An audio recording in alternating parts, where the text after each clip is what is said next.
Muchas gracias. Seguimos aquí en la silla rota y estamos conversando con Alejandro Encinas, senador de la República por el PRD y titular, entre otras, de la Comisión de Estudios Legislativos, fundamental para sacar adelante iniciativas ligadas en particular con reformas constitucionales, Alejandro. Sí. Comentábamos que desde el mensaje inaugural del presidente Peña Nieto se habló de un combate más a fondo en contra de la corrupción.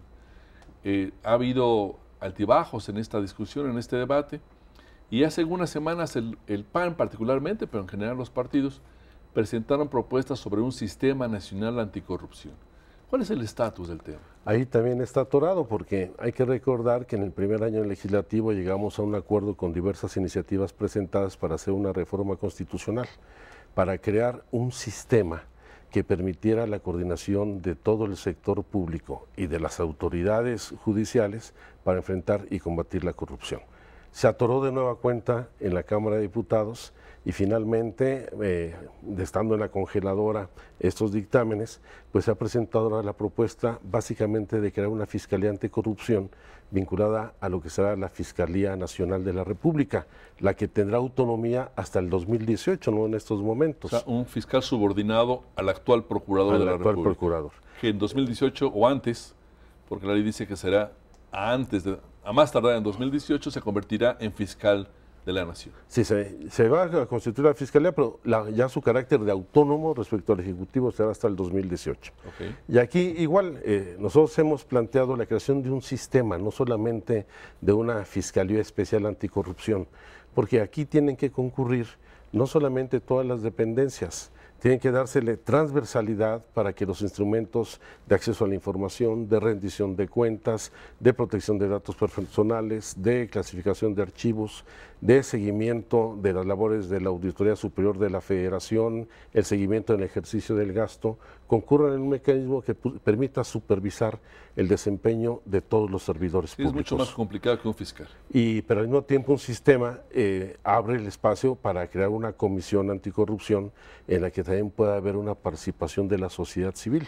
Queremos que sea un sistema con una comisión que tenga la fuerza jurídica suficiente para poder iniciar procesos administrativos y penales y que ya el fiscal, que es la autoridad competente, sea el encargado de deslindar las responsabilidades penales o en su caso imponer las sanciones que correspondan. Se dijo también que el gobierno había apretado las riendas, digamos, para frenar la aprobación de este Sistema Nacional Anticorrupción a finales de diciembre pasado. Pero hay especialmente académicos, expertos en el tema que nos aseguran que la propuesta particularmente del PAN es demasiado compleja, que es casi un engendro inaplicable. ¿Cuál es tu opinión? Yo creo que la propuesta del PAN da marcha atrás con el acuerdo que hemos alcanzado en los dictámenes en el Senado de la República, debilita el concepto de generar un sistema anticorrupción, avanza más hacia el ámbito jurídico y el fortalecimiento de la Fiscalía Especial, y yo lo que insisto, no es un asunto solamente de la autoridad del combate a la corrupción, pues sí, es la propia autoridad la que incurre en muchas de sus prácticas. Necesitamos que haya órganos, no solamente autónomos, que tengan fuerza jurídica, sino que permitan la participación de los ciudadanos y la fiscalización del desempeño de los servidores. ¿Cuál es el argumento de la postura del PRI en el Congreso sobre el tema? Yo creo que hay falta de claridad, en primer lugar, sobre su propuesta puntual. Siempre la lógica de acotar al máximo posible el alcance de las reformas para mantener un nivel de discrecionalidad e incluso de opacidad en el manejo de la información, y creo que esos son los dos obstáculos particulares que se presentan tanto en la materia de acceso a la información como el asunto del combate a la corrupción. Entonces yo creo que lamentablemente la corrupción sigue siendo el principal cáncer que corroe la vida pública y la política de nuestro país. Entonces, ¿ves más corrupción para desglosar en los gobiernos estatales? Yo lo veo generalizado, hay corrupción. ¿En el gobierno federal ves más o menos corrupción? Pues yo simplemente hay que revisar todo lo que ha sido los mecanismos de asignación, de la licitación y adjudicación de contratos, tanto para obras de infraestructura como para la prestación de servicios en distintas dependencias, y nos vamos a llevar muchísimas sorpresas. Lo del Tren México-Querétaro es solamente uno de los tantos ejemplos que pueden tenerse. Pero si revisamos los mecanismos de licitación, las empresas beneficiarias y cómo se va a construir una especie de red de complicidades, intereses, negocios desde el propio ámbito de la actividad pública, vamos a encontrar que hoy pues la política y los negocios se encuentran perfectamente asociados porque el dinero ha sido lo que se ha impuesto en la definición no solamente de los cargos de representación popular, sino en la forma de administración del gobierno. ¿Qué pasa en otros espacios de la política, Alejandro, como en el Congreso, por ejemplo? ¿Qué tantos negocios hacen los legisladores? Yo creo que en el Congreso empiezan a presentarse prácticas sumamente ominosas, particularmente en la Cámara de Diputados, en donde se están replicando lo que sucede en el Estado de México. En el caso del Estado de México existe un programa de apoyo comunitario donde se le entregan por lo menos 10 millones de pesos anuales en materiales a los diputados locales para atender su clientela.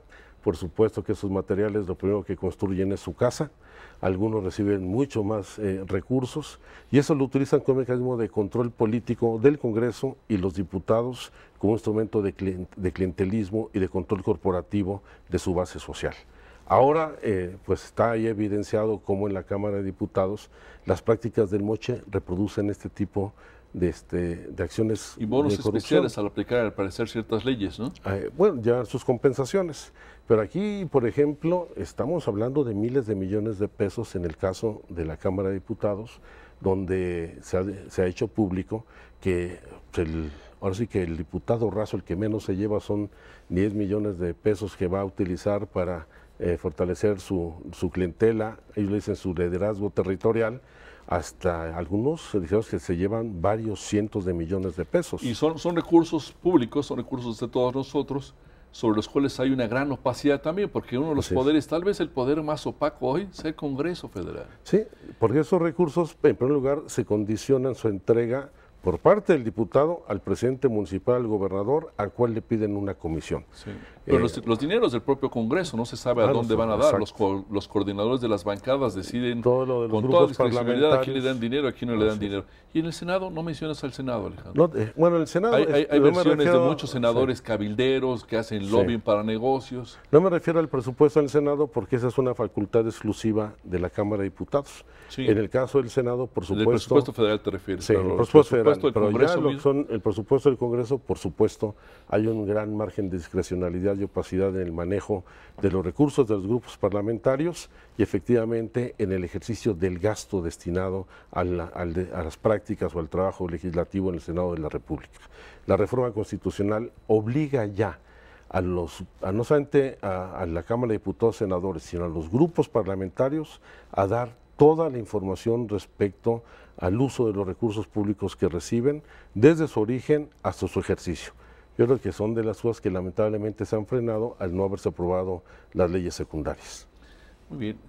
Me es indispensable acercarme a tu visión, digamos, sobre lo que está pasando en un ámbito cada vez más controvertido, que es el interior de los partidos. Sí. Creo que tanto el PRI como el PAN como el PRD están en uno de sus peores momentos en muchos años, y particularmente el PRD, después de la crisis inducida por Guerrero, creo que tiene un desafío muy importante frente a sí, que está haciendo elevar voces como la tuya, con un juicio muy crítico. Ojalá en el siguiente bloque, en el último del programa, podamos profundizar en ello. Un gusto. Te agradezco mucho, Alejandro. Sí, gracias a ustedes. Seguimos aquí en un minuto más en La Silla Rota.